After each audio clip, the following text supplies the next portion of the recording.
নমস্কার বন্ধুরা, আশা করি আপনারা সবাই ভালো আছেন। হেসেল কথাতে আমি অন্তরা আর আমি ডলি, আমার শাশুড়ি মা। আপনারা কোনোদিনও প্লাস্টিকের চাটনি খেয়েছেন? দেখতে প্লাস্টিকের মতো, কিন্তু প্লাস্টিক দিয়ে নয়। আজ আমরা বানাবো কাঁচা পেঁপে দিয়ে প্লাস্টিক চাটনি। চলুন আগে দেখে নিই এই দারুণ রেসিপিটির জন্য কি কি লাগবে। কাঁচা পেঁপে 200 গ্রাম, ঘি 2 টেবিল চামচ, চিনি আধা কাপ, লেবুর রস 1 টেবিল চামচ, কর্নফ্লাওয়ার 1.5 টেবিল চামচ, নুন 1 চিমটে। এবার দেখে নিই চাটনি বানানোর পদ্ধতি। প্রথমে আমরা পেঁপেগুলোকে ভালো করে ধুয়ে পাতলা পাতলা করে কেটে নেব, যেন পেঁপে চিপসের মতো দেখতে লাগে। এবার একটা কড়াইতে 2 টেবিল চামচ ঘি গরম করে নেব।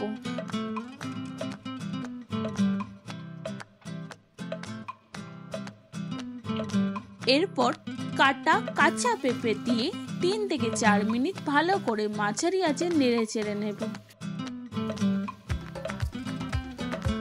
ভালো করে ভেজে নেব যেন পেঁপেগুলো সিদ্ধ হয়ে যায়।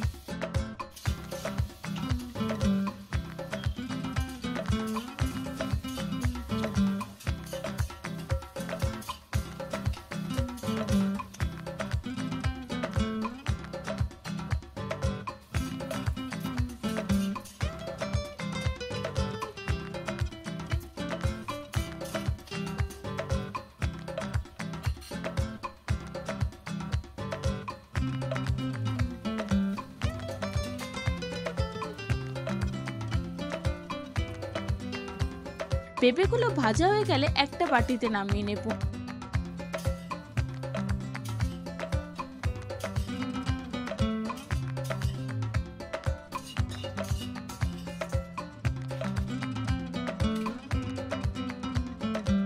এরপর কড়াইতে চিনিটা দিয়ে পরিমাণ মতো জল দিয়ে দেব।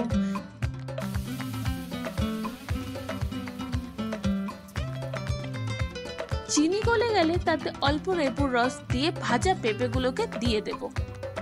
আপনি চাইলে কাজু বাদাম আর বেদানার দানাও দিতে পারেন, আমি এখানে দিচ্ছি না, এটা সম্পূর্ণ অপশনাল। না দিলেও স্বাদে কিছু কম হবে না।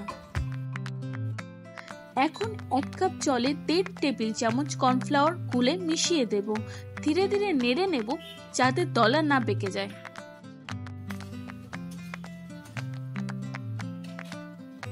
স্বাদ মতো লেবুর রস দিয়ে ভালো করে মিশিয়ে নেব। দেখুন এখন পেঁপে সুন্দর নরম হয়ে গেছে। এবার এতে 1 চিমটে নুন দিয়ে দেব। এটা চাটনির স্বাদকে ব্যালেন্স করে। আপনারাও একবার বানিয়ে দেখুন, কেমন হলো নিশ্চয়ই জানাবেন। ভালো লাগলে অবশ্যই ভিডিওটি লাইক, শেয়ার আর সাবস্ক্রাইব করবেন। আর হ্যাঁ, আপনি কি কি রেসিপি দেখতে চান নিচে কমেন্ট জানাতে ভুলবেন না। ধন্যবাদ সবাইকে, দেখা হবে পরের রেসিপিতে। ভালো থাকবেন, সুস্থ থাকবেন।